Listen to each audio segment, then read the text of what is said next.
MSI claw Windows gaming handheld का हमने थोड़े दिन पहले अनबॉक्सिंग फर्स्ट इंप्रेशन कह लो किया था और उस टाइम पे गेम टेस्ट परफॉर्मेंस वगैरह नहीं करी थी क्योंकि उस टाइम पे डिवाइस भाई स्टेबल नहीं थी। एंड अगर इस डिवाइस के तुमने इनिशियल इंप्रेशन देखे होंगे ना, लोगों ने बहुत ज्यादा क्रिटिसाइज किया था इसको कि भाई अच्छी नहीं है डिवाइस, क्योंकि AMD की Z1 Extreme ROG Li के अंदर, इवन Lenovo Legion Go के अंदर उसकी परफॉर्मेंस थोड़ी अच्छी निकल के आ रही थी इसके कंपैरिजन में। लेकिन अब ये हो चुका है स्टेबल, इवन प्राइसिंग भी थोड़ी अच्छी साइड आ चुकी है। पहले शुरू में बहुत महंगा लॉन्च किया था और जो हमने मंगाया है वो अल्ट्रा 7 वाला मंगाया है। और वेरिएंट्स के मामले में 3 वेरिएंट्स हमारे को मिलते हैं, कोर अल्ट्रा 5 के साथ 16512। उसके अलावा जिस दिन मैं वीडियो बना रहा हूं कोर अल्ट्रा 7 16512 61990 का है, 62,000 रुपीस हो गए। And 16 GB RAM 1 TB SSD वाला वेरिएंट भी है जो 70,000 का है। मेरे हिसाब से कोर अल्ट्रा 7 वाला 16512 GB वाला सबसे ज्यादा वैल्यू फॉर मनी है आज की डेट के हिसाब से। बाकी लिंक में दे दूंगा डिस्क्रिप्शन में, हो सकता है प्राइसेस चेंज वगैरह हो जाए बाद में। तो डब्बा खोलते हैं और देखते सारा कुछ। यहाँ पे भाई हमने इसका केस भी मंगाया है साथ में, भाई कैरी करना होता कुछ है, 10 चीजें हैं जिंदगी में। और यहाँ पे आ जाएगा MSI क्लॉ का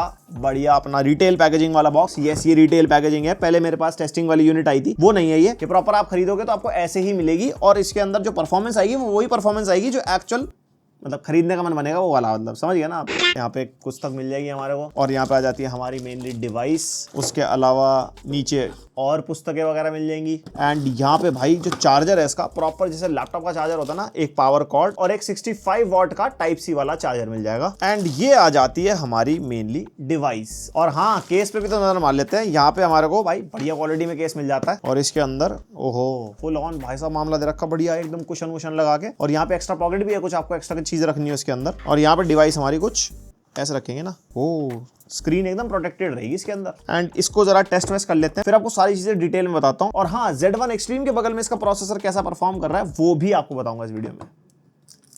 तो हो गई टेस्टिंग, बहुत ज्यादा कुछ ज्यादा ही हो गई। अनबॉक्सिंग टी शर्ट में करी थी, रिव्यू जैकेट में कर रहे हैं MSI क्लॉ का फुल रिव्यू। एंड ये डिवाइस जो है अपने आप में बहुत अच्छी भी है और कहीं कहीं जगह पे मैं कहूंगा कि वो बात नहीं बनी जो हमारे को अदर हैंडहेल्ड्स में जैसे ROG Li ये 50,000 का चल रहा है, ये 70,000 का अल्ट्रा 7 वाला। एंड उसके अलावा 70,000 में आपको आज की डेट में Lenovo Legion Go भी मिल जाएगा। एंड ये अलग ही लेवल चीज है, इसके कंट्रोलर अलग हो जाते हैं, क्वाड HD डिस्प्ले है। उसके अलावा इसको हैंडहेल्ड की कैटेगरी में रखते हैं। वैसे 50,000 में स्टीम डेक भी हमारे को मिल जाता है OLED वाला, हमने अभी रिव्यू किया था उसका, आप एक बार वो वाली वीडियो भी देख लेना। तो इस वीडियो में हम आपको थोड़ा एकदम कंसोलिडेटेड आपको रिव्यू देंगे बढ़िया करके। सबसे पहले सुंदरता शुरू कर लेते हैं। यहाँ पे भैया हमारे को बिल्ड क्वालिटी मिलती है बहुत बढ़िया। यहाँ पे पीछे MSI का लोगो बन रखा है, ब्रांडिंग बहुत अच्छी है। मैश के अंदर रेड कलर का पेंट रखा है। ऊपर की तरफ हमारे को टाइप सी पोर्ट और यहाँ पे एग्जॉस्ट मिल जाएंगे, पूरी गेमिंग वाली लुक है। एंड सामने से टिपिकल हैंडेड वाला हिसाब किताब मिलता है, जो हमारे D-पैड एंड लॉक स्टिक बटन वगैरह हो गए। और नीचे की तरफ हमारे को स्पीकर्स मिलते हैं। इधर कोर अल्ट्रा 7 की ब्रांडिंग है। ओवरऑल इन हैंड फील बहुत अच्छी है compare to ROG Li also, मतलब ज्यादा कंफर्टेबल है लंबे टाइम तक यूज करने में। And also compare to any other handheld मेरे को MSI क्लॉ की ग्रिप बहुत बढ़िया लगी। लाइक नाम में ही क्लॉ है तो इनको ग्रिप बढ़िया तो भाई बनानी थी। एंड ओवरऑल जो पॉलीकार्बोनेट भी यूज कर रखा है ना, वो भी बहुत अच्छी क्वालिटी का है।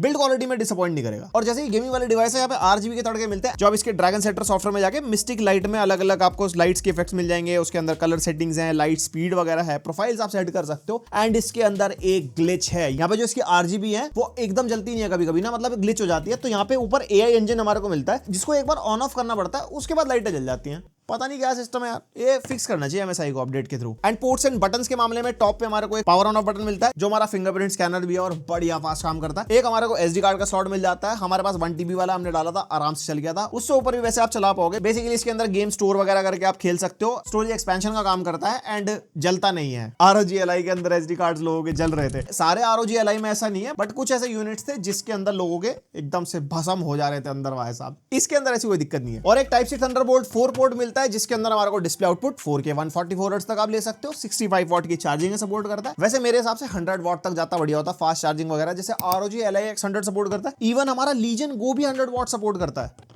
ये भी 70,000 पे आ चुका है। And fast speed data transfer वगैरह तो हो ही जाएगा। और एक हेडफोन माइक जैक का कॉम्बो मिल जाएगा। वॉल्यूम बटन यहाँ पे दे रखे हैं। एंड पोर्ट्स के मामले में मेरे हिसाब से एक और टाइप सी पोर्ट होना चाहिए था। यहाँ पे सिंगल टाइप सी पोर्ट है और आपको डेफिनेटली हब लेनी पड़ेगी। वैसे MSI Nest डॉकिंग स्टेशन आता है इनका MSI क्लॉ के लिए स्पेसिफिकली, जिसके अंदर यहाँ से इसका ये ढक्कन सा खुल जाता है, इसमें MSI क्लॉ आप खड़ा कर सकते हो। इसमें पोर्ट्स अच्छे खासे दे रखे भाई बढ़िया। यहाँ पे USB-C का होस्ट वाला पोर्ट है, जिसके अंदर आपका कनेक्शन होगा क्लॉ से कनेक्ट करने के लिए। HDMI 2.0 का पोर्ट है, मैक्सिमम 4K 60 हर्ट्ज तक का आउटपुट ले सकते हो। 2 USB 3.2 Gen 1 type A port है, एक RJ45 लैन पोर्ट है और एक USB-C PD वाला पोर्ट भी हमारे को मिल जाएगा और एक टाइप सी का सुपर स्पीड वाला पोर्ट है, प्रोबेबली 3.2 Gen 1, जिससे SSD वगैरह आपको कनेक्ट करनी हो। एंड इस डॉकिंग स्टेशन के साथ MSI रेकमेंड करता है 100 वॉट का चार्जर आप यूज करो, क्योंकि डॉकिंग स्टेशन भी आपका पावर खाता है तो उसके लिए एक्स्ट्रा पावर लगेगी, लेकिन डब्बे में 65 वॉट का ही चार्जर आता है। वाओ। और भाई स्पीकर्स यहाँ पे 2 वॉट के टॉप फायरिंग वाले स्पीकर्स मिलते हैं एंड यहाँ पे ROG Ally के स्पीकर्स बहुत अच्छे हैं। यहाँ पे इसके स्पीकर्स भी डिसअपॉइंट नहीं करते। Lenovo Legion Go के स्पीकर्स तो मेरे को बिल्कुल पसंद नहीं आए थे हैंडल्ड के हिसाब से। आपको एक बार साउंड सैंपल सुनवाता हूँ, एक बार हेडफोन लगा लो।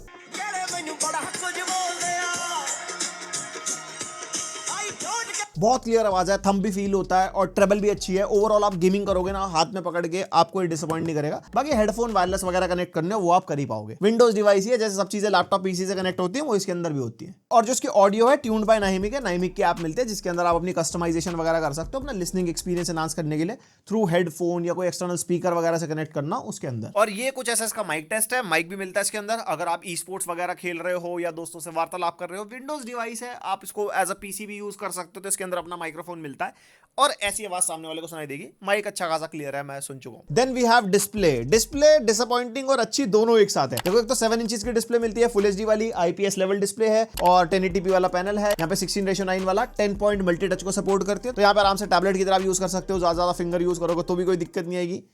10 ज्यादा उंगलियां आपके पास। स्पीकर लाया हूं मैं।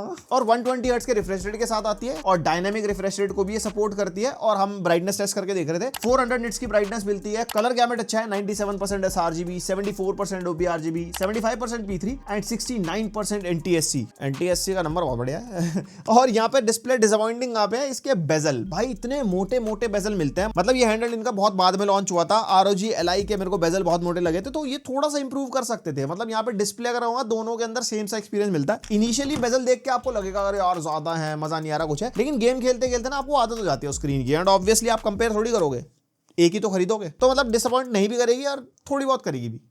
I hope you got the point. और जैसे कि डिस्प्ले 100% sRGB वाली है, तो मल्टीमीडिया का एक्सपीरियंस बढ़िया रहता है। एज अ टैबलेट आप यूज कर सकते हो, ट्रैवल कर रहे हो, मूवीज वगैरह देखनी है इसके अंदर, गेम खेलोगे तो भी डिस्प्ले डिसअपॉइंट नहीं करती। कलर्स वगैरह के मामले में, ब्राइटनेस वगैरह के मामले में एकदम बढ़िया है। और हाँ, ग्लॉसी डिस्प्ले है, तो आउटडोर में अगर यूज करोगे तो रिफ्लेक्शंस वगैरह दिखते हैं भाई स्क्रीन पे। आप कर लेते हैं थोड़ी सी तकनीकी बातचीत। हमारे पास जो वेरिएंट है इंटेल कोर अल्ट्रा 7 155H वाला मॉडल है, 16 कोर्स 22 थ्रेड्स वाला प्रोसेसर है, 6 P कोर्स है, 8 E कोर्स है एंड 2 LPE कोर्स है, लो पावर एफिशिएंसी कोर्स, जो इनका इंटेल कोर अल्ट्रा वाला आर्किटेक्चर है। एंड अभी ना इनका इंटेल कोर अल्ट्रा सीरीज 2 वाला क्लॉ भी CES में लॉन्च कर दिया इन्होंने।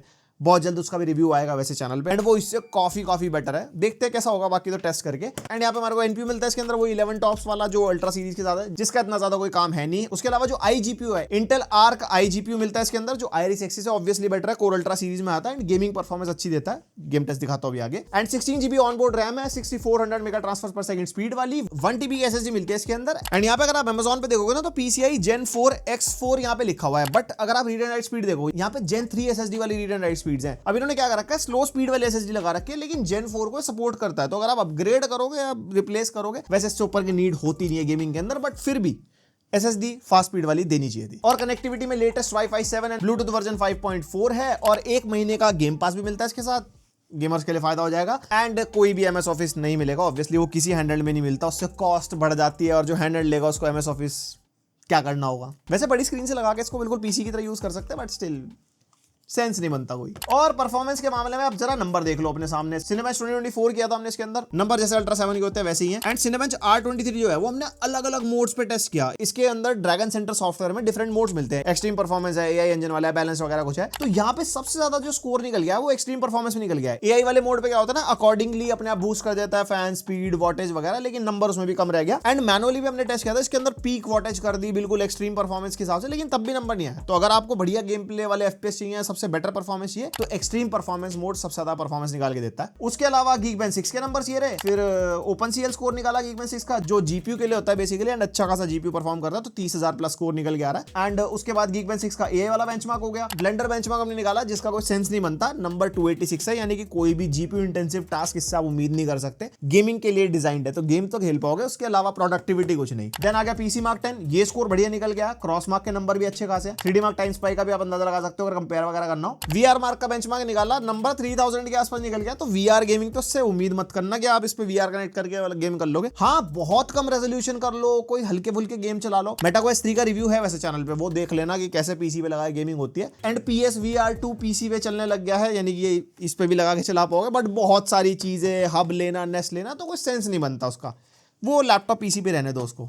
और पीजेड बेंचमार्क निकाला प्रीमियर प्रो का 2472 नंबर निकल गया, यानी कि एडिटिंग वगैरह इसके अंदर आप 1080p लेवल की करवाओगे। 4K भी कर सकते हो, आपको रेजोल्यूशन कम करना पड़ेगा, थोड़ा आपको प्रॉक्सी वगैरह बनानी पड़ेगी। 2 से 3 लेयर वाली एडिटिंग कर पाओगे। ये छोटी मोटी रील्स वगैरह एडिट करनी हो, ज्यादा एक्सपेक्ट नहीं कर सकते, यहाँ बिल्कुल एक्सट्रीम लेवल वाला मामला कर लेंगे। एंड ये रहा फोटोशॉप का स्कोर 5400 के आसपास। तो फोटोशॉप तो किसी भी लेवल का चला सकते हो। यस, आप इसको बड़ी स्क्रीन से कनेक्ट कर पाओगे, इसका type C port, display output support करता है। साथ में जरूरी नहीं आपको इनकी नेस्ट लेनी हो, आपको USB हब भी ले सकते हो। USB हब के थ्रू आपको कीबोर्ड माउस कनेक्ट करके बड़ी स्क्रीन से लगा के फोटोशॉप वगैरह चलाना है, वीडियो एडिटिंग करनी है, प्रोडक्टिविटी टास्क आराम से कर पाओगे। और डाविंची रिजॉल्व भी हम टेस्ट करके देख रहे थे, वो नहीं चला, कुछ बेंचमार्क रन ही नहीं हुआ इसके अंदर। एंड अगर कंपेयर करते हैं side by side other handheld से, तो सिनेमैच R23 का बेंचमार्क देख सकते हो सबका। तो यहाँ पे इसके स्कोर मैं कह सकता हूँ ठीक ठाक है कंपेयर टू Z1 एक्सट्रीम, जो ROG Ally में अच्छा नंबर निकाल के देता है। एंड ROG Ally X में तो और भी बढ़िया नंबर है। और हमारा लीजन गो भी ठीक ठाक है, क्योंकि Z1 एक्सट्रीम तो अपने आप में काफी अच्छी परफॉर्मेंस देता है। और डिवाइस की स्टेबिलिटी टेस्ट करने के लिए प्राइम 95 भी हमने इसके अंदर चलाया। मैक्सिमम वोल्टेज एक बारी के लिए 38 वॉट तक गई थी, लेकिन जो एवरेज है वो 32 33 वॉट तक का है, जितना इसका CPU वोल्टेज पुश करता है। और यहाँ पे मैक्सिमम टेम्परेचर 89 डिग्रीज तक गए थे, टेम्परेचर से अच्छे खासे मेंटेन करा था। बाकी थर्मल्स वगैरह की परफॉर्मेंस आप गेमिंग में भी देख ही लेना। तो ओवरऑल अगर इसकी परफॉर्मेंस को कंक्लूड करते हैं, डे टू डे टास्क करने हो, ऑफिस वाले काम करने हो, ब्राउजिंग करनी है, सॉफ्टवेयर एप्लीकेशंस वगैरह चलानी है, नॉर्मली छोटे मोटे प्रोडक्टिव टास्क करने वो भी कर सकते हो। स्टूडेंट हो, कोडिंग करनी है, म्यूजिक प्रोडक्शन वाले सॉफ्टवेयर चलाना है, वो सब ये चलवा देगा। GPU इंटेंसिव चीजें आप नहीं एक्सपेक्ट कर सकते ज्यादा। बेसिकली Core Ultra 7 वाला मिनी लैपटॉप मान लो, जैसे हैंडल लैपटॉप है ना, बस जो मेरे चैनल को रेगुलरली देखते हैं वो समझ गए होंगे। और भाई हैंडल वाली डिवाइस है, गेमिंग वाली डिवाइस है। अब जरा गेमिंग की परफॉर्मेंस देखो। एंड यस, मैंने इसको Z1 एक्सट्रीम से भी कंपेयर करा है कि Core Ultra 7 Z1 एक्सट्रीम में कितना डिफरेंस आता है निकल के। तो गेम टेस्ट देखो, फिर आगे बात करते हैं। सबसे पहले Valorant and CPU intensive game है। Core Ultra 7 के लैपटॉप्स वगैरह हमने काफी बार टेस्ट कराई है, इतने ही 200 के आसपास FPS मिलते हैं हमारे को। एंड जो इसका पैनल है वो 144 हर्ट्ज का है, तो ऑब्वियसली आपको एक मजा तो आएगा। लेकिन ऑब्वियसली आप इसके गेम पैड से तो खेलोगे नहीं, आपको एक्सटर्नल डिस्प्ले लगा के, कीबोर्ड माउस लगा के फिर ये गेम खेलनी पड़ेगी। एंड यस, अच्छे FPS आपको मिलेंगे, आप आराम से Valorant एंजॉय कर सकते हो। उसके बाद CS2 भी हमने टेस्ट किया। ये काफी ज्यादा इंटेंसिव गेम है। हमने सेटिंग्स को हाई पे रखा है, जिसके अंदर एवरेज हमारे को 50-60 FPS मिल रहा है। एंड इसमें ऑब्वियसली अगर आप लो सेटिंग्स पे खेलोगे तो आप ज्यादा FPS निकाल पाओगे। मैंने हाई पे इसलिए टेस्ट कर दिया था कि थोड़ा बहुत आइडिया हो जाए आपको। फिर हमने GTA 5 टेस्ट किया एंड नॉर्मल सेटिंग्स रखी थी। रेजोल्यूशन सबका 1080p है। इसके अंदर आराम से 50-60 FPS मिल रहा है, मतलब बढ़िया, आप आराम से हैंडल्ड गेमिंग कर सकते हो। और उसके बाद एल्डन रिंग चलाया हमने। ये काफी GPU इंटेंसिव गेम है। लो सेटिंग्स पे 30, 40, 45 FPS निकाल के देगा, जो हैंडल्ड के हिसाब से बढ़िया है। अच्छा खासा प्लेबल एक्सपीरियंस रहता है। उसके बाद RDR2, यहाँ पे फेवर क्वालिटी यानी कि जो हाईएस्ट सेटिंग होती है उसके अंदर हमें इतने प्लेबल FPS नहीं मिल रहे थे। भले ही FSR लगा लो या बिना FSR के देखो, लेकिन अगर आप फेवर परफॉर्मेंस रखते हो तो FSR क्वालिटी लगा के अच्छे 35-40 FPS मिल जाते हैं। लेकिन चाहो तो उससे ज्यादा FPS भी निकाल सकते हो और ज्यादा सेटिंग्स डाउन करके। फिर हमने टेस्ट किया हॉगवर्ट्स लेगेसी। मीडियम सेटिंग्स पे इतने अच्छे प्लेबल फ्रेम रेट नहीं थे, लोएस्ट पॉसिबल सेटिंग्स पे 30-35 FPS हमारे को मिल रहे थे XeSS लगा के। उसके बाद साइबरपंक, यहाँ पे लो सेटिंग्स पे भी टेस्ट किया, स्टीम डेक मोड पे भी टेस्ट किया। एंड इसके अंदर XeSS और FSR दोनों पे टेस्ट किया।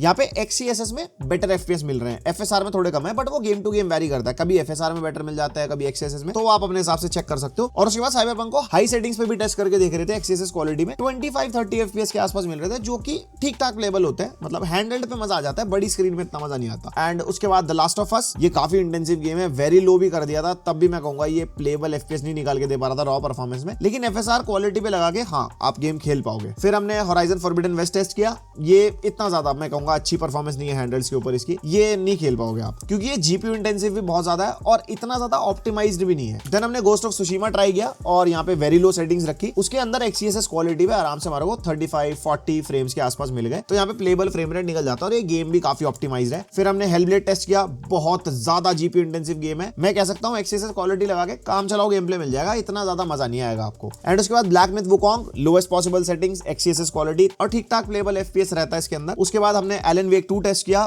भाई नहीं रहता 1080p पे, नहीं खेल सकते आप गेम इसके ऊपर। एंड अगर इसकी गेमिंग को कंक्लूड करते हैं, बहुत ज्यादा GPU इंटेंसिव गेम आप नहीं खेल सकते हो, मैंने ऐसा बोला, लेकिन ये 1080p रेजोल्यूशन पे सारे टेस्ट हुए थे। अगर आप 720p रेजोल्यूशन करते हो तो डेफिनेटली आपको प्लेबल फ्रेम रेट मिल जाएंगे। ऑब्वियसली हैंडहेल्ड है, लोएस्ट पॉसिबल सेटिंग सेटिंग में भी अगर ट्रिपल ए टाइटल चल जाता है बहुत बड़ी बात होती है भाई। उसके बाद डिफरेंट मोड्स पे हमने गेम टेस्ट किया, like super battery, balanced AI engine and extreme performance. यहाँ पे अगर आप देखोगे ना, बैलेंस्ड एआई इंजन और एक्सट्रीम परफॉर्मेंस में इतना ज्यादा एफपीएस का डिफरेंस ही नहीं है साइबरपंक में। सुपर बैटरी में हमारी वॉटेज कम ड्रॉ होती है, लाइक 20 वॉट के आसपास, तो हमारे को थोड़े एफपीएस कम मिलते हैं। बाकी सब में तो वही 30 वॉट ही जा रहा है। उसके बाद हॉगवर्ट्स लेगेसी टेस्ट किया, आप देख सकते हो वही 30 वॉट ही ड्रॉ हो रहा है तीनों के अंदर। एंड सुपर बैटरी पे 20 वॉट है, बल्कि मेरे हिसाब से सुपर बैटरी पे एटलीस्ट 15 वॉट तक जाना चाहिए था। एंड बैलेंस्ड पे 20 वॉट तक, एंड उसके ऊपर फिर 30 वॉट हो गया, लेकिन इसमें डिवीजन ही मेरे को समझ में नहीं आया। बाकी आप मैनुअली भी इसकी वॉटेज ट्वीक कर सकते हो उसके एमएसआई इंजन वाले सॉफ्टवेयर में ना। और उसके बाद गोस्ट ऑफ सुशीमा आप देख सकते हो, एंड इससे भी आपको परफॉर्मेंस का अंदाजा हो गया होगा। मतलब अगर आपको ज्यादा बैटरी बैकअप निकालना ना, तो सुपर बैटरी मोड पे भी हमारे को ठीक ठाक प्लेबल एफपीएस मिल जाते हैं। और सबसे बड़ा सवाल, Z1 एक्सट्रीम के कंपैरिजन में अल्ट्रा 7 कैसा है? यहाँ पे राइट साइड ROG Ally है, लेफ्ट साइड हमारा MSI क्लॉ है, एंड ऑलमोस्ट सेम परफॉर्मेंस मिल रही है हमारे को साइबरपंक में। एंड यहाँ पे ना ROG Ally ज्यादा वॉटेज ड्रॉ कर पाता है कभी कभी, मतलब कभी 40-45 चला जाएगा, लेकिन किसी किसी गेम में 30 पे अटक जाता है। मतलब दोनों 30-35 वॉट वाले आप मान सकते हो। फिर हमने गोस्ट ऑफ सुशीमा ट्राई किया, यहाँ पे Z1 एक्सट्रीम थोड़ा सा एज लेके गया। ये जीपीयू इंटेंसिव गेम मैंने थोड़े ज्यादा रखे, जिससे थोड़ा हमारे को आइडिया ज्यादा लग पाए, 5-7-10 फ्रेम्स हमारे को एक्स्ट्रा मिल जाते हैं। उसके बाद हमने हॉगवर्ट्स लेगेसी भी ट्राई किया, यहाँ पे हमारा अल्ट्रा 7 बेटर परफॉर्म कर रहा था। Z1 एक्सट्रीम में काफी हमारे को फ्रेम ड्रॉप्स वगैरह मिल रहे थे। तो यहाँ पे हमने 3 ही गेम टेस्ट किए। अगर आप चाहते हो डेडिकेटेड कंपैरिजन लाएं, फिर हम सारे गेम्स ट्राई करेंगे। एंड यस, कहीं पे हमारा Z1 एक्सट्रीम बेटर परफॉर्म करता है, कहीं पे ultra 7।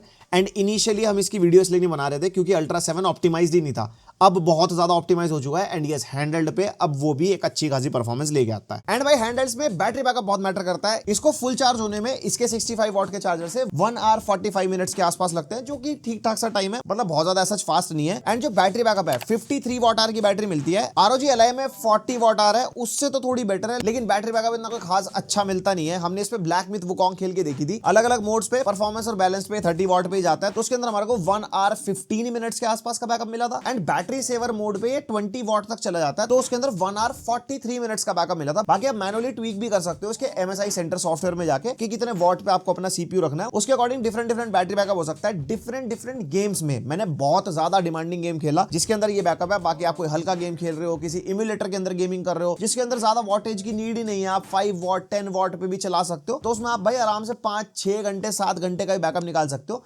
Depending upon the task. And multimedia के मामले में 100% screen brightness, 100% speaker volume, multimedia full on चला के रखा हुआ था, वाईफाई से कनेक्टेड था। And yes, battery saver mode पे सेट कर दिया था, और बेस्ट पावर एफिशिएंसी हमने विंडोज की सेटिंग्स में कर दिया था। उसके अंदर 6 आवर्स का बैटरी बैकअप ये निकाल के देखेगा। तो अगर आपको मूवीज वगैरह देखनी है, आप ट्रैवल कर रहे हो, मल्टीमीडिया के लिए आप एज अ टैबलेट यूज करते हो, उसके अंदर भाई बैटरी बैकअप में डिसअपॉइंट नहीं करेगा। और हाँ, आइडल ड्रॉप भी बहुत लोगों को जानना होता है कि भाई बटन से लॉक करके छोड़ दिया, स्लीप मोड में चलाता डिवाइस, तो 18 to 19 आवर्स में हमारे को 2% का बैटरी आइडल ड्रॉप मिलता है, जो कि ठीक है। कोर अल्ट्रा 7 प्रोसेसर्स काफी पावर एफिशिएंट है। तो ये हो गया पूरा रिव्यू MSI क्लॉ का। डिवाइस बहुत बढ़िया है अपनी जगह, कई जगह लैग करते हैं, वो मैंने आपको हैंड टू हैंड बता दिया। गेमिंग परफॉर्मेंस आपने देख ली। एंड अगर इसको कंपेयर करते हैं आज की डेट में ROG Ally से, ROG Ally 40,000 रुपीज का मिल रहा है भाई, Z1 एक्सट्रीम वाला 16GB 512GB वाला, और ये वहीं पे 62,000 रुपीज का है 512GB वाला। एंड प्राइस का डिफरेंस बहुत है। एंड गेमिंग में डिफरेंस आपने देख लिया, परफॉर्मेंस वाइज इतना ज्यादा डिफरेंस नहीं है। बाकी वो बहुत सारे गेम्स अगर हम एक साथ टेस्ट करते हैं तो डिफरेंस आ सकता है, किसी में Ally बेटर हो सकता है, किसी में क्लॉ बेटर हो सकता है। एंड बैटरी के मामले में मैं कहूंगा क्लॉ के अंदर थोड़ी बेटर बैटरी मिलती है, बट वही बात है 7 नैनोमीटर वाले हैं प्रोसेसर अल्ट्रा 7 वाले, तो इतने ज्यादा भी पावर एफिशिएंट नहीं है कि हमारे को बहुत ज्यादा बैटरी बैकअप मिले, ऑलमोस्ट सेम बैटरी बैकअप मिलता है। वैसे ROG Ally के अंदर 40 वॉट आवर बैटरी है। मोर ओवर अगर प्रोडक्टिविटी के हिसाब से अगर देखते हो तो ROG Ally मल्टी कोर और सिंगल कोर में सिनेमा 423 में ज्यादा बेटर नंबर्स लेके आता है। तो अगले दिन अगर आप प्रोडक्टिव टास्क की तरफ जाओगे या इवन फ्यू गेमिंग टाइटल्स, तो वहां पे ROG Ally के जीतने के चांसेस ज्यादा है, because Z1 extreme definitely ultra 7 से थोड़ा सा बेटर तो है ऑन पेपर भी एंड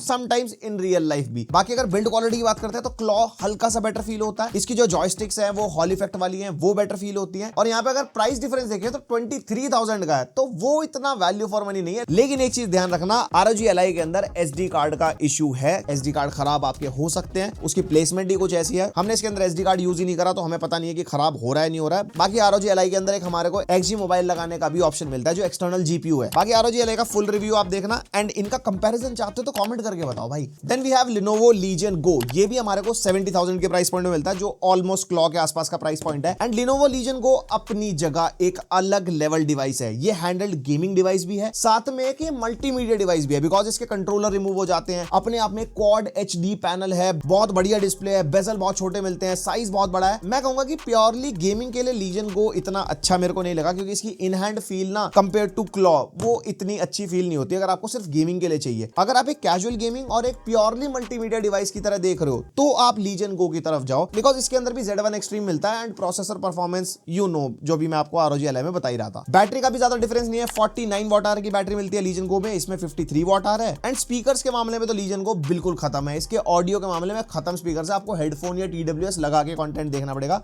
क्लॉ में भाई बढ़िया स्पीकर्स बजते हैं। एंड वैसे 50,000 में स्टीम डेक भी आता है, और ये डिवाइस बहुत अलग है, ये विंडोज वाली डिवाइसेस से इसका कंपैरिजन बनता नहीं है, ये प्योरली गेमर्स के लिए है, इसके अंदर ज्यादा कुछ नहीं हो पाता। एंड परफॉर्मेंस भी इतनी बेटर नहीं है जितनी Ultra 7 Z1 Extreme की है। इसका ना डेडिकेटेड रिव्यू भी हमने बनाया है 2025 में, स्टीम डेक कैसा है कैसा नहीं है, आप वो वीडियो देखो, आपको काफी आइडिया लग जाएगा। FPS वगैरह भी दिखाए हैं उसके अंदर। एंड बाकी मैं प्लान कर रहा हूँ एक मेगा कंपैरिजन सारे हैंडल्स का, जो हमने 2024 2023 जितने भी आए हमारे चैनल पे, उनको हम सबको कंपेयर करें और उसको क्लोजर दे दें, क्योंकि अब नए हैंडल्स आने वाले हैं मार्केट में विद लेटेस्ट प्रोसेसर्स, ज्यादा बैटरी बैकअप, अलग अलग ब्रांड्स, बहुत कुछ होगा। सारा कुछ चैनल पे ऑब्वियसली आपको मिल जाएगा। अगर सब्सक्राइब करोगे तो वो कंटेंट रेगुलर मिलेगा, तो भाई सब्सक्राइब कर लो, बेल आइकन पे ऑल भी। मिलते हैं नेक्स्ट वीडियो, तक के लिए बाय।